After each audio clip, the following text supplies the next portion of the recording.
So straight away, let's start with Sylvia.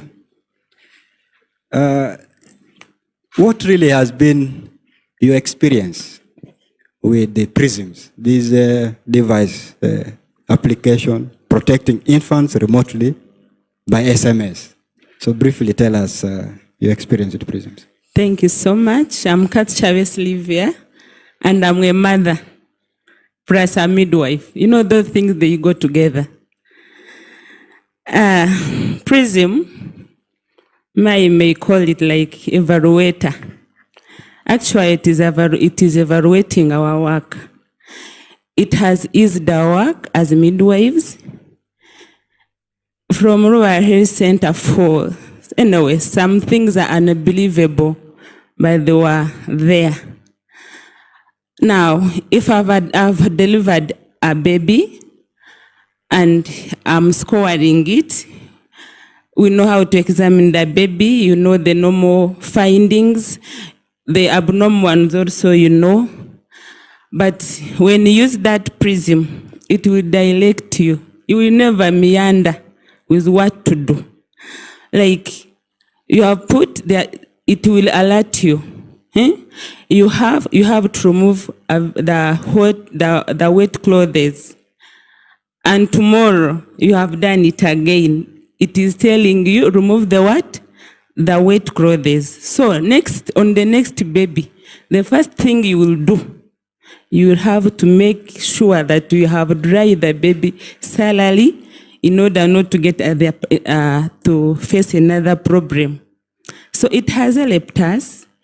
It has helped us in directing us to give the right antibiotics. It will also tell you when to recheck your baby. And what I like on the PRISM, if they tell you reassess after 1 hour, even though you are very busy, starting from helping babies breathe, the stimulation for life, it really helped us. Even I know how to engage the attendant. I may be one on duty. My PRISM has told me I reassess after 1 hour. I identify the attendant. I may be busy in the labor suit, but when teachers at 1, please come and remind me. Definitely you'll be there. The attendant will come and call you because the PRISM has told you that reassess after 1 hour. So when she comes, you will go and reassess your what? Your baby, and the PRISM will tell you where you have reached. You people, even 10% dextrose, it will tell you to nothing, even you don't need it to bother. So actually when these people were here, they were talking the university, the stimulation will be in the university. I was there burning. How about the community? You people, the community, we are the pillars. I'm telling you, better consider them. Because we are saving these babies, like from Rural Health Center 4. Last time I was in Safe Motherhood, they were saying we should create emergency on they are losing units very much. But when we are having PRISM and we have everything, we have our capabilities built, I'm telling you, no more losing the babies. Okay. So let us use the PRISM. Thank you. So very good. Thank you so much. This is a very beautiful experience. Really, we see that PRISM is helping a lot. Maybe to Sylvia. Yes. Yes, Sylvia? Yes, I'm Sylvia. Still, on this PRISM, there was a challenge earlier of that it increasing workload. Is that still part of the challenge or that is not there? Before, that's what we thought. Yeah. When they bought those phones, first of all, we were worried of safety, that they will steal them. Secondly, we used it to ask ourselves, now, you have, after delivering the baby, you have thanked the mother, she has gone. By the way, even for us, we didn't know that a baby whom we have discharged from the labor suit very well can change the condition. But now, before we discharge the baby, you have to reassess. You may think that we have all normal findings, but when you go to reassess, you find that the story is different. So the baby who was breastfeeding very well now is unable to what? To breastfeed. You were there, the mother is putting on you pressure.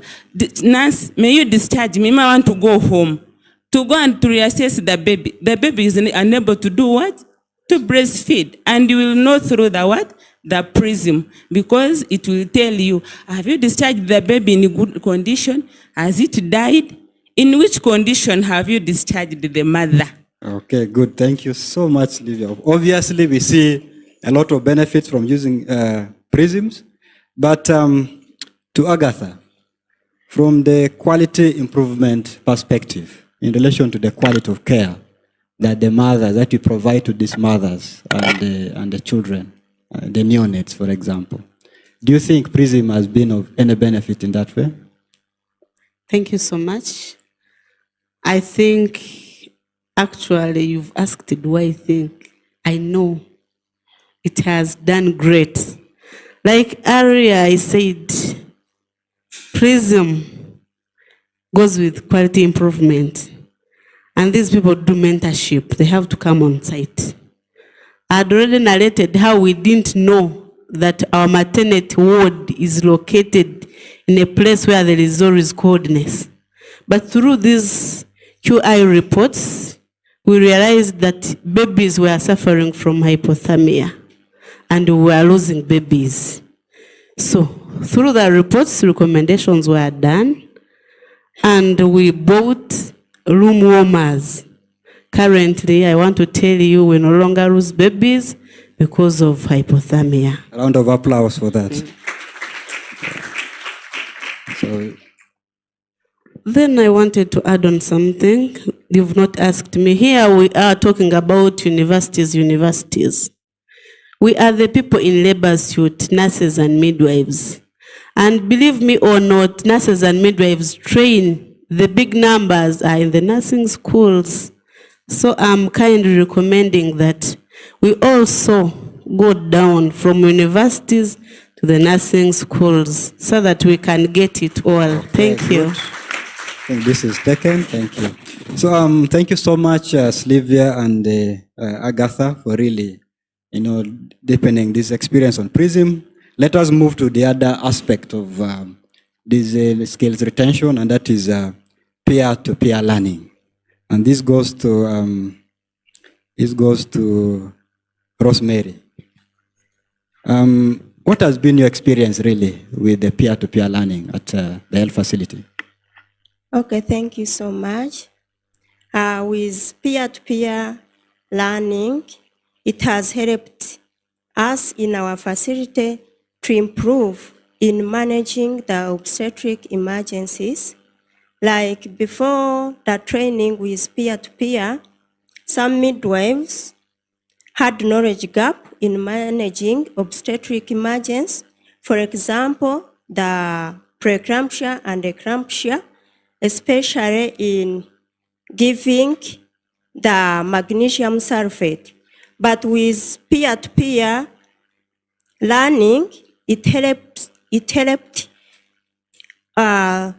the midwives in giving and mixing the magnesium sulfate, and on the other hand, in the managing of the postpartum hemorrhage, which is the major cause of maternal mortality and morbidity. And it also helped in managing in resuscitation, because before that, the introduction of peer-to-peer, also some midwives were not well conversant with the resuscitation. So after, they all got the skills on how to help babies breathe for the first golden minute. Thank you. Yes, maybe just a follow on to this. How often have you been doing these peer-to-peer learning sessions at your facility?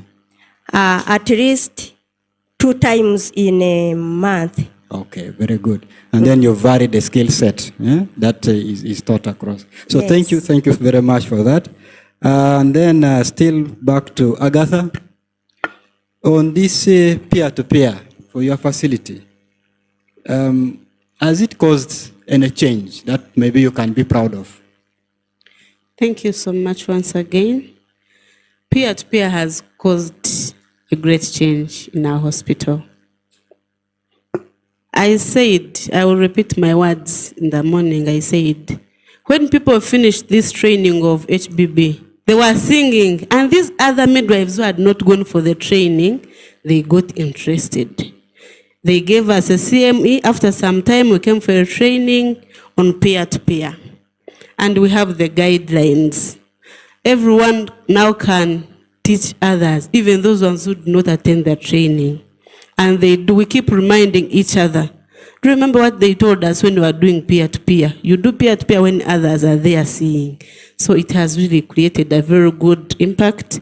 But I had challenges. We have challenges of attitude.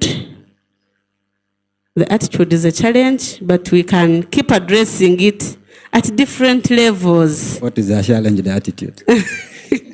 Someone will think this one who went for a training, got money, now wants to give us knowledge, we have not eaten meat. They also want the money. Those things, eh? So, if it could be possible, addressing this issue, we can have on-site training so that every midwife sees the outside face and will listen more and get more. Thank you. All right. So the way we organize the training, a round of applause for the team here. Really, very nice experience in the field. But of course, we know that all this is done when there is clear leadership, management, and governance of the health system at the district level. And to this, because without clear leadership, you get lost. So that guidance is not appreciated. So from the perspective of leadership, I want to ask Christine, the DSO, really, what is your view on all these site-based capacity building efforts, PRISMs, peer-to-peer learning? What has been your experience, especially for your district, Ruchunjiri? Thank you so much, moderator. In addition to the rest of my panelists from Rukunjiri district, we started having this in the peer-to-peer and prisons for the last 2.5 years. Drastically, the maternal and perinatal deaths have reduced. Why? Because as PNO Nyashibari mentioned, when these people were trained, they trained health center 4 and the hospital. Those are 5 facilities. And they trained almost more than 3 people per site. And when they came, they tried to do the peer-to-peer, they tried to do the prisms, and for prisms it was exciting, each and every one, to click as if you are clicking on what? On, what can I say? You click, is it an encyclopedia? You click there and everything comes. People are saying, we have got it. So it has reduced on what they have called knowledge and skills decay. Midwives stand alone in the whether absence or the presence of a medical doctor, especially when they are not closer to them. It has built confidence in them that with or without, at least I can click here, I have where to, to consult.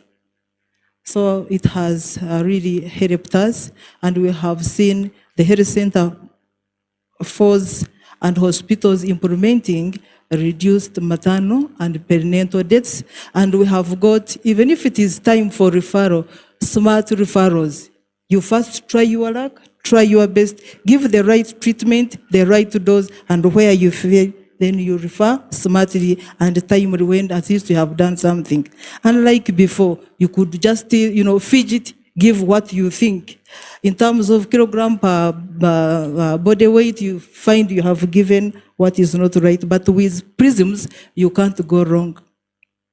So midwives are very happy in those facilities, and we have seen results. So we want to thank the appropriators of the SIMS and the peer-to-peer. I wish in the recommendation we could roll down from the health center for level and hospital level, even where doctors are, where we have gynecologists and what. But pity and pray for the health center 3s where there is no doctor and there is that midwife who has not got even what a peer-to-peer, even what prisms mean.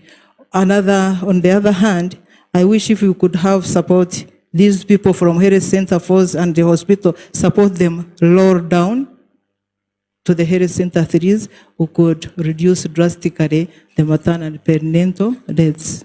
Okay, good. Thank you. Another round of applause. This is very good. Really, from the leadership perspective, we see that PRISM is helping to reduce bad outcomes for mothers and neonates. I wanted to ask something, but I don't know. It might be a bit outside this, but I'm being tempted to ask. You know, also we've been grappling with motivation of staff and retention at health facilities. Do you think PRISMs and these peer-peer things could have a role in that regard as well, as a health manager? Motivate and retain them at the site.